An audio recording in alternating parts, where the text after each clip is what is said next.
We cannot allow this man to be the mayor next year. We are not the crazy ones, New York City. They want us to think we are crazy. We are sane. Zohran Mamdani has palled around with socialists, with communists. Now this radical extremist imam. This is somebody who is anti-American. AOC is in full panic mode right now because the scheme behind Zohran Mamdani's rise just got dragged into the light and the political mask is falling off fast. For years, they sold this as progress, community, and equity. But the truth is far darker, a coordinated ideological takeover disguised as compassion and culture. And now that people finally see what's going on, the question is loud and clear. Who is really trying to remake this city, and in whose image? Italians fleeing fascism, Jews escaping Holocaust, Black Americans fleeing slavery and Jim Crow, Latinos seeking a better life, Native people standing for themselves. Let's be very clear about how this play started. AOC was the emotional cover. She steps up at rallies and speaks like she represents all the pain and history of New York. She lists every group that has suffered: Jews escaping the Holocaust, Black Americans escaping Jim Crow, immigrants chasing a better life. And she uses that history to say, our side is the good side. We are the real New Yorkers. To build the freest, toughest, and greatest city on earth, and we will not stop now, New York. She wraps herself in the struggles of New York's history and presents her movement as the only righteous side. And once she does that, the conversation isn't about policy anymore. It's about morality. If you question her, you're not disagreeing, you're attacking the victims she claims to speak for. Suddenly, a normal political debate turns into, you must be heartless, you must be hateful. That's how she shuts down criticism before it can even start.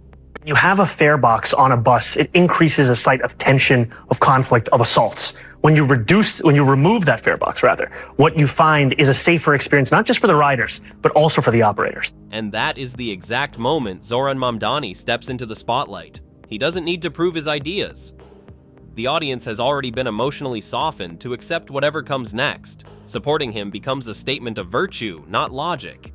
You're not backing a mayoral candidate, you're proving you're a good person. That's not inspiration, that's manipulation. We are the standard, we are the acceptance, and we set the bar for America. I'm talking to you, Donald Trump. This isn't regular politics. It's psychological pressure dressed up as compassion. AOC builds the moral stage, paints her side as the only correct one, and then Mamdani uses that momentum to push an agenda most people never got the chance to actually evaluate. The crowd isn't agreeing, the crowd is being carried, and that's how the real game begins. Not in the open, but in the emotions no one notices they're being steered by. So the ultimate vision is to make all buses free, because we know that free buses means a commute that is safer, that is faster, and that is more accessible. We've seen that in Kansas City, we've seen it in Connecticut, we've seen it in multiple municipalities across the country. Once the emotional tone is set, Mamdani rolls out the policy hook, fare-free transit. He claims that removing bus fares will reduce conflict, make the streets safer, and create dignity for riders. It sounds nice, but the reality is simple: someone still pays. The cost doesn't disappear, it just gets shifted. And in this case, that means New Yorkers footing the bill through higher taxes and weaker public services. Why do you think he's so popular here? I don't know. Free. See, the word free. I think you're exactly right. Free. Supporters call it compassion, but it's really a setup. Free isn't about buses, it's about control. When politicians tie your daily survival to their promises, they don't just win votes, they create loyalty. Dependency becomes obedience. That's the real purpose behind free. The pushback comes fast. New Yorkers begin asking the obvious questions. Where is the money coming from? Who pays when the system breaks? What happens when services collapse under the weight of free?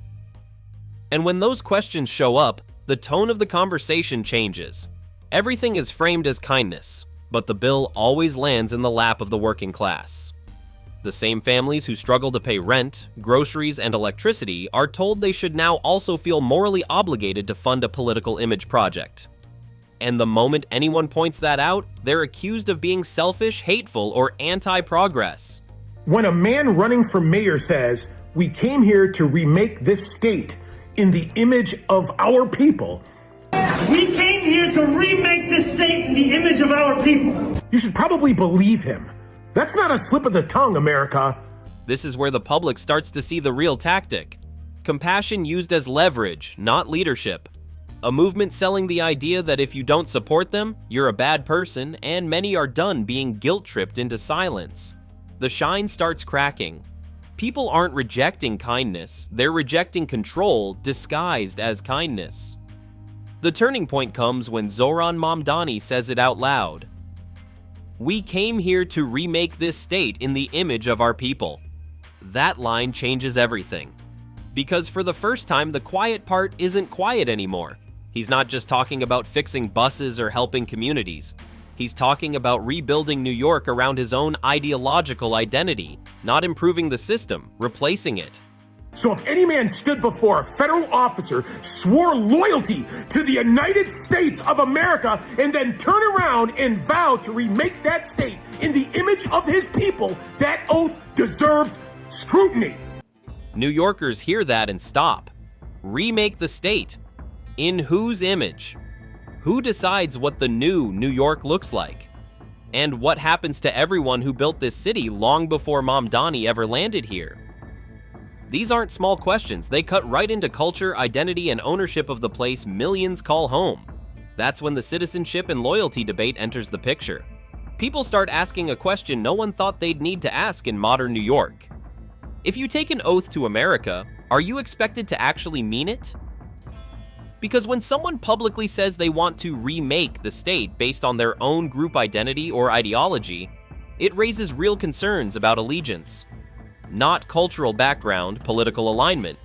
Under Title 8 USC subsection 1451, denaturalization is possible only if the government proves fraud or willful misrepresentation in the citizenship process. Legal experts point to 8 USC 1451, the federal law that allows citizenship to be challenged if someone misrepresented their intentions when they swore loyalty to the United States. It doesn't happen often, it's rare, serious, and heavily scrutinized. But the discussion isn't about whether Mamdani should lose citizenship.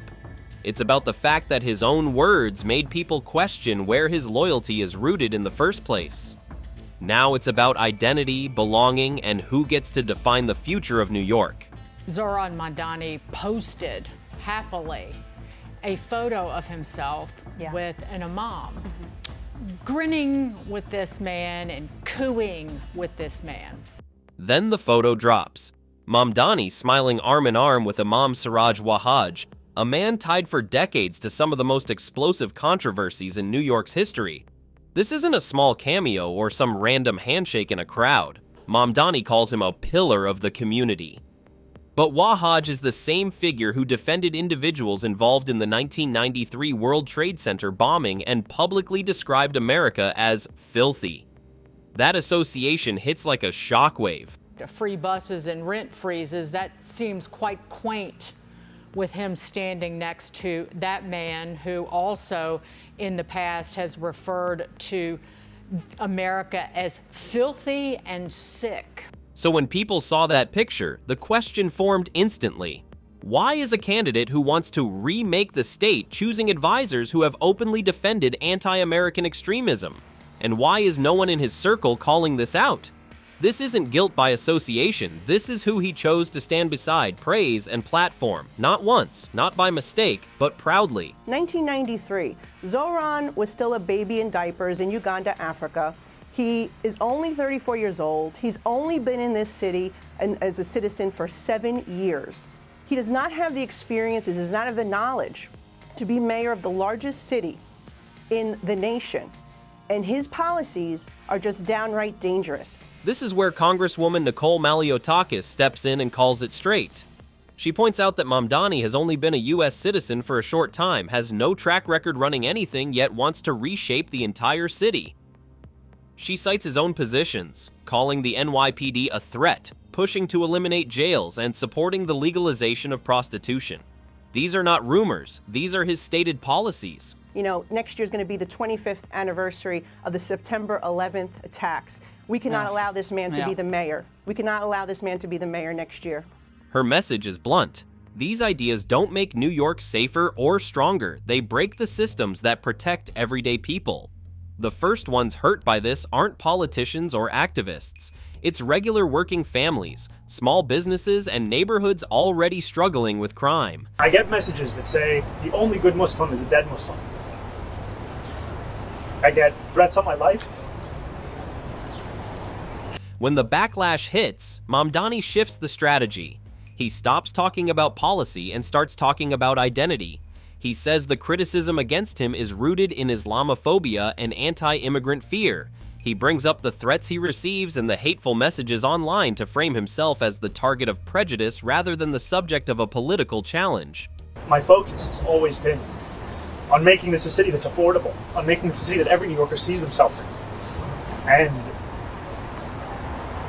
it takes a toll, because this is a city that every single person deserves to be in. It's a city that we all belong to. This move changes the conversation from "what are your policies" to "how dare you question me?" It turns public scrutiny into a moral accusation. Anyone who asks about his alliances, his statements, or his agenda is now portrayed as attacking his background, not his politics. This is the same emotional shield AOC built at the beginning. Now he uses it for himself. Instead of answering concerns, he reframes them as personal insults. Instead of defending his ideas, he claims he's being oppressed. We have to continue to elect more socialists, and we have to ensure that we are unapologetic about our socialism. There are also other issues that we firmly believe in. And here's the part they hoped nobody would notice. Mamdani admits the plan. He isn't trying to fix New York, he's trying to rebuild it into a socialist project, elect more socialists, replace the current system, and reshape the city around his ideology. He openly backs BDS and ties his politics to international movements, not the people who actually live and work here. This isn't public service, this is a power play, a step-by-step plan to take the city and remake it in his image. So, if you found this breakdown useful, hit like, smash subscribe, and share this video so more New Yorkers see what's really going on.